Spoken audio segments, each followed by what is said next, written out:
Hello and welcome back to everyone. Burning blue YouTube চ্যানেলে আরও একবার সকলকে স্বাগত।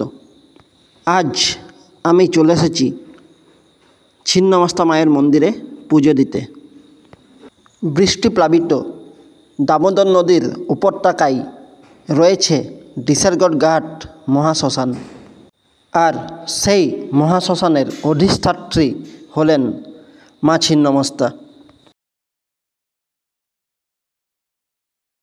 আর এটা হচ্ছে আমি, আর আমার ঠিক পেছনে দেখতেই পাচ্ছেন মা ছিন্নমস্তা মায়ের মন্দির।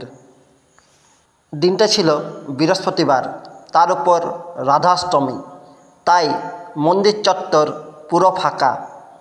বিশেষ করে শনি ও মঙ্গলবার দিন এই মন্দিরে ভক্তদের আগমন লক্ষণীয়। বর্তমান সময়ে বহু মন্দির আজ ব্যবসায়িক প্রতিষ্ঠানে পরিণত হয়েছে, কিন্তু এই মন্দির তার বিপরীত কথা বলে।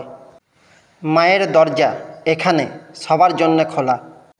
ব্যক্তিগতভাবে আমি যখনই কোনো মানসিক টানাপোড়েনের মধ্যে থাকি, ছুটে চলে আসি এই মন্দিরে। এক অদ্ভুত শান্তি বিরাজ করে মন্দির চত্বরে। ভগবানের প্রতি ভক্তের যে আনুগত্য, যে ভক্তি, তার মাপকাঠি শুধু যে অর্থই নয়, সেটা বারবার প্রমাণ করে চলেছে এই মন্দির। তো বন্ধুরা, আজ এখানেই শেষ। দেখা হচ্ছে পরবর্তী ভিডিওতে। ভিডিওটিকে লাইক করুন, চ্যানেলটিকে সাবস্ক্রাইব করুন আর কমেন্টে মতামত জানান। নমস্কার, সবাই ভালো থাকবেন।